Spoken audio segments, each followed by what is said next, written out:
alhamdulillah dengan dukungan istri, anak-anak, keluarga, orang tua, pimpinan-pimpinan di Darul Quran, sahabat Quran, dan juga semua pihak, sama dari guru-guru, dosen, uji segala macam promotor, nyampe saya alhamdulillah resmi udah jadi dokter dan melewati sampai sidang.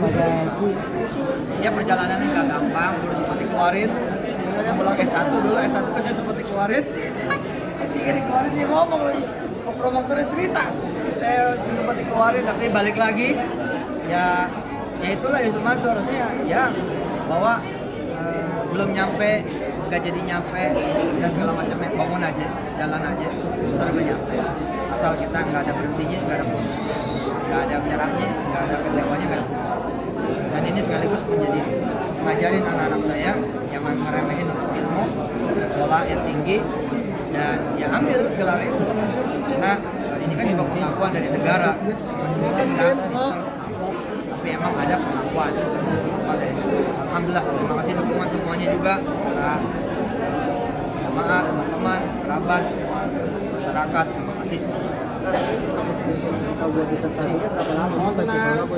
Dari mulai awal kan kita udah mulai ngajuin. Ya, kurang lebih 4 tahun kan nih. Lama ya, makanya nggak bisa kumlot. Kan kumlot itu harusnya tepat waktu. Jadi paling tinggi ya sangat memuaskan. Tapi ya udah lulus aja udah alhamdulillah. Ya, yang penting kan benar. Yang penting adalah benernya, prosesnya, bukan hoax, bukan beli, bukan dikasih, bukan bohongan, dan dukungan teman-teman masya Allah lah.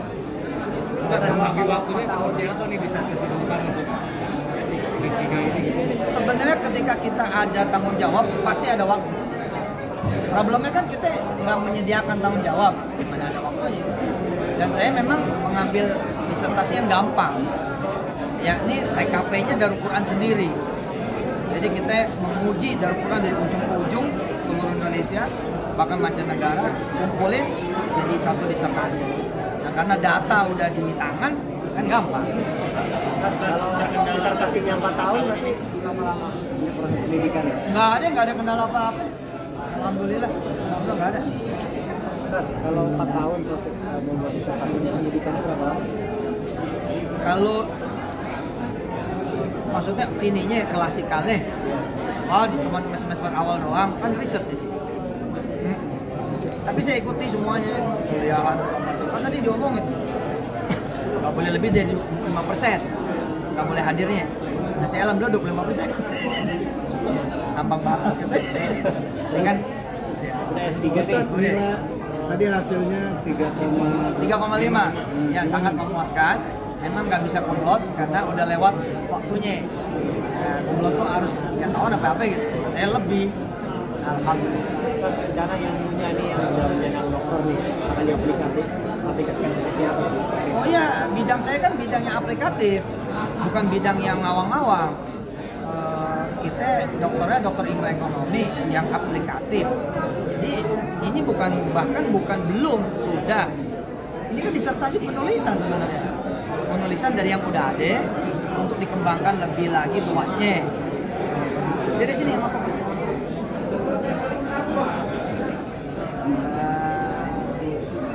Ini. Nah, aku di sini samping mama. Ini anak-anak saya nih, biar pada jadi dokter semua, amin. Nah, Kak Wirda, tantangannya nih Kak Wirda sebagai anak pertama nih, Betul. apa gimana? Ya menjadi motivasi tersendiri pastinya, mengikuti jejak mereka dan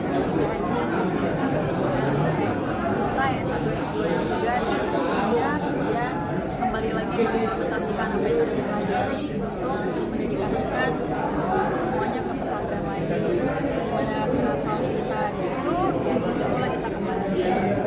Sering lihat sampai Pastinya insya Allah, dan kan kita nggak tahu juga masa depan akan seperti apa, ikutin jejaknya di bagian yang mana, bisa jadi dari satu full ayah dengan segala macam yang beliau miliki kemampuannya, bagi-bagi nih ke anak-anaknya, ada yang ngikutin ahli ustaznya, ada yang ngikutin ahli ekonominya, ada yang ngikutin ahli dokternya, dan kita kan nggak tahu juga apa, tapi ya pastinya insya Allah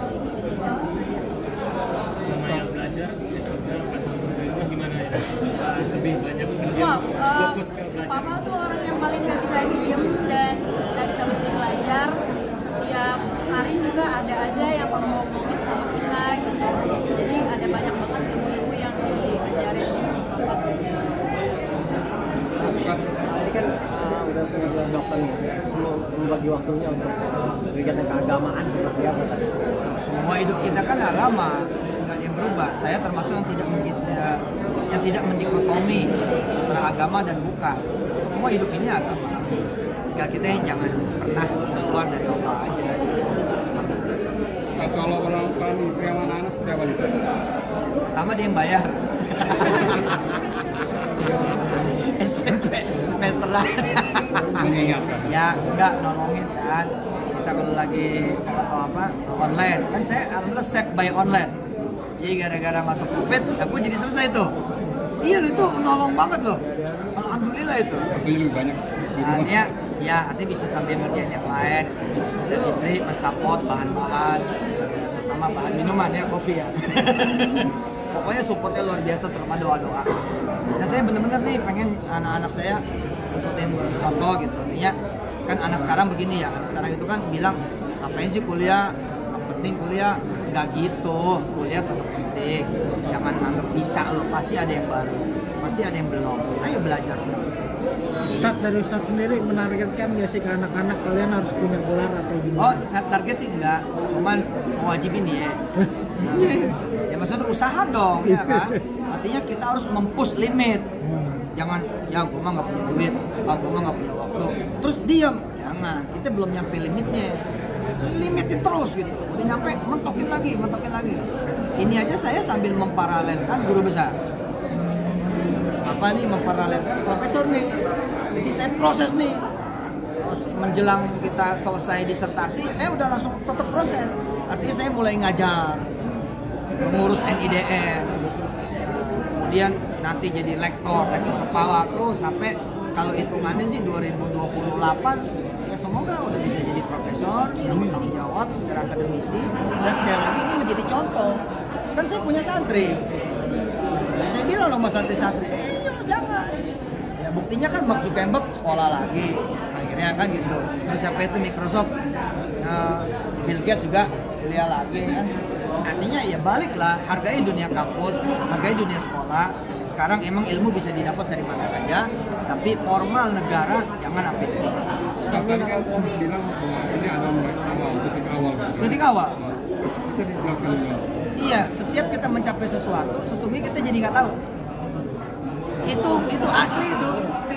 Oh saya ini begitu kuliah lagi, iya ya gitu.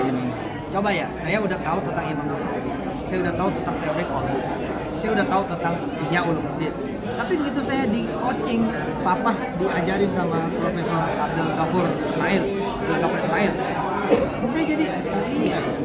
Bagaimana kemudian kalbu ngelit corporate, kalbu ngelit government, kalbu ngelit ekonomi, kalbu ngelit rumah tangga, kan baru. Tapi ternyata gue nggak boleh sombong dong. Ternyata nggak ada apa-apa. Jadi setiap kita mencapai sesuatu, pastilah itu sesuatu yang baru. Membuka lagi cakrawala berikut. Makanya jangan pernah puas di urusan ilmu. Kalau harta harus puas, tapi urusan ilmu jangan. Belum menteri, belum anggota dewan. Tadi kan disertasi tentang pendidikan Ekonomi. Misalnya apa pesantren lokal sendiri? Iya, Darukran. Apa sih bagiannya ekonomi? Iya, kita ingin menampakkan kepada dunia bahwa ada potensi ekonomi yang super raksasa di pesantren. Yang kalau pesantren semuanya bangun, negara ini bakal lebih raksasa lagi. Jadi sepertiga mungkin atau setengah kali penduduk Indonesia itu ada di pesantren. Main-main bos. Artinya kekuatan ekonomi ada di situ. Bos, iya. Mulai dari celana dalam sampai atasan. Iya. Makanan, minuman, jajan. Di dunia politik juga sebagai politikus di sebelah sini akan diimplementasikan. Iya dong, ini kan kebijakan publik. Ranahnya ranah regulator. Pas. Mudah-mudahan kita lolos senayan nih. Kemarin kan sempat soal pengelolaan pesantren. Iya membantu, dan negara kan sekarang masuk ke pesantren lewat undang-undang ya, yang terbaru, undang-undang tahun 2019, undang-undang nomor 18 tahun 2019. Undang-undang ini membuka pertama rekognisi, pemerintah mengakui keberadaan pesantren. Ya kemudian pemerintah membantu pesantren dengan tidak perlu pesantren khawatir akan adanya intervensi.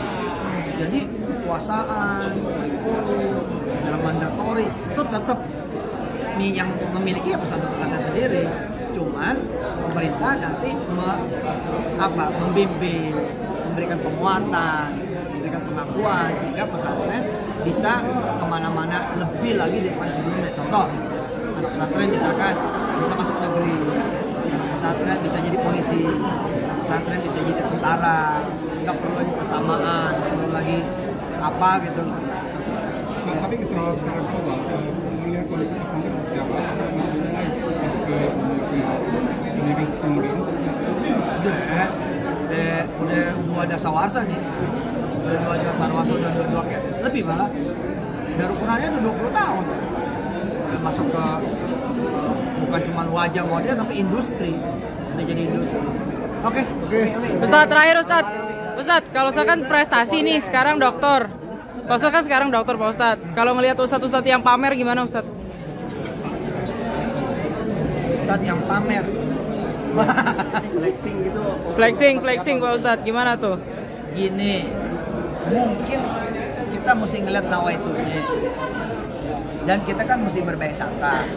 Lihat aja nawaitunya, berbaik sangka aja, mudah-mudahan baik gitu. Kita bisa ngikutin. Kan nyontoin pinter orang ikut pinter, nyontoin kaya orang ikut kaya. Mudah-mudahan bukan lagi nyontoin lagu, bukan lagi nyontoin sombong. Dan itu kewajiban kita berprasangka baik terhadap apa yang menjadi kalimat dan lelakunya orang lain. Siapapun itu adanya. Modalnya adalah berprasangka baik dan kemudian melihatnya emang hanya baik-baik aja. Umi, lihat Ustadz jadi dokter sekarang, mendampinginya dokter. Mendampinginya seperti apa, Bang?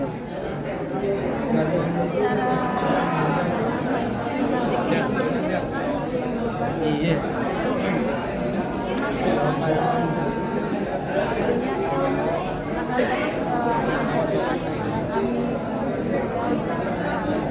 Nah ini sisanya lagi S1. Ini KKN termalah penutupan. Iya terus belajar, nggak ada cerita nggak belajar. Bangga nggak Umi udah jadi dokter? Tapi Umi udah sendiri udah sampai Ini sama kakaknya dia sekelas nih. Kiri-kiri. S1. S1 aja. oke, udah udah. Yeay, ini bang. Monggo nih. foto mundur. Munduran. Mohon maaf sebelumnya terkait Ya, saya maafin. terkait ya Ricis sendiri, kabarnya ada curhat sama Ustadz atau seperti apa sih terkait pernikahannya? Nggak ada. Dan kita udah langsung terkoneksi secara hati aja. Pokoknya kita doa. Ya kan makam ayahnya di pesantren Darul Quran. Dan memang beberapa waktu sebelumnya saya melihat ada ziarah, tapi saya nggak nemuin ya karena ya udah mau privasi kali. Ya saya cuma berdoa aja, mendoakan dan semuanya baik-baik saja. Bahwa perjalanan hidup, ya namanya juga perjalanan hidup, ada kanan, ada kiri, ada di atas, ada di bawah ya, ada terang, ada gelap. Nah kita aja yang biasain diri kalau ngelihat sesuatu selalu berdoa dan baik sangka. Tapi sih sempat buka komunikasi nggak sama Ricis atau Riani? Nggak, saya menghindari yang gitu-gitu malah. Kalau ditanya juga saya suka bilang nggak tahu, nggak ngerti gitu aja. Tapi menyayangkan gimana nih? Ya namanya juga hidup ya, ya udahlah. Kita doain aja dah. Kita mau sayang juga bagaimana? Kita nggak ada kontribusinya apa-apa. Atau nanti Ricis atau yang ada kontak Ustadz bisa menasihati?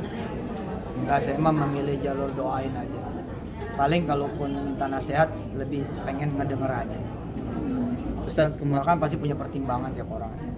Ustadz kemarin pada saat ziarah itu apakah sebelum menggugat atau seperti itu sih Ustadz? Nggak ngerti, itu kabar dari pesantren ada ziarah. Tapi kan nggak ngomong juga ke saya. Dan kan pesantren Darul Quran kan terbuka, nggak apa-apa yang nggak izin juga. Ya dari mulai rumor udah kita doain. Emang rumah tangga ini kan kalau udah kena masalah berat, orang boleh kuat di luar, tapi udah di dalam tuh emang suka runtuh gitu. Makanya disinilah kita gunanya mendoakan. Jangan ikut campur, doain aja. Ustadz, mungkin banyak rumor ataupun netizen yang membuli perihal rumah tangga Ria Ricis, artinya mulai ada yang menyinggung soal perkontenan Ria Ricis, segala kehidupannya Ricis diperkontenkan. Ini gimana Ustadz sampai Ya itu resikonya Ricis dan orang-orang serupa dengan beliau karena hidupnya di situ. Ya udah resiko, ya hadepin aja, nggak apa-apa gitu. Dan lihat baiknya aja. Dan saya yakin dia kuat. Ustadz, di beberapa postingan juga kemarin kan Ricis juga sempat bilang katanya tidak disentuh oleh Tukuria, Oh, iya. gitu-gitu. Mungkin seperti apa sih Ustadz? Satu, saya kagak paham. Saya kagak paham benar apa katanya dan seperti apa maksud yang nggak disentuh seperti apa gitu. Dan nggak mau paham juga. Jadi hanya terucap dari saya dan saya ajak semuanya juga mendoakan. Bukankah nanti peristiwa akan juga nyampe ke kita juga? Kan gak enak juga kalau ternyata peristiwanya terjadi sama kita terus orang pada ikut campur, kan gak enak juga. Mendingan doa aja. Orang kalau ngelihat orang lagi jelek, lagi jatuh, lagi begini, ya doa aja.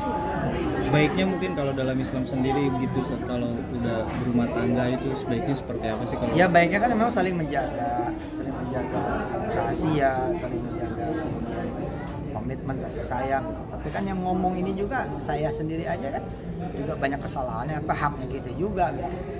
Ya udah kita muhasabah diri sendiri aja. Kemarin juga sempat memposting soal Ria Ricis katanya trauma punya anak gitu Ustadz. Mungkin seperti apa sih Ustadz? Iya, nggak apa-apa trauma sekarang. Besok kan bisa buka lagi. Kan ada orang bilang, enggak, gue mau nggak bakal kawin lagi. Nanti lama-lama kawin lagi. Gue mau nggak bakal kerja, mau usaha. Nanti kerja usaha. Ya, Azan. Ya. Terima kasih Ustadz. Nanti di kontra ada Islamiyah.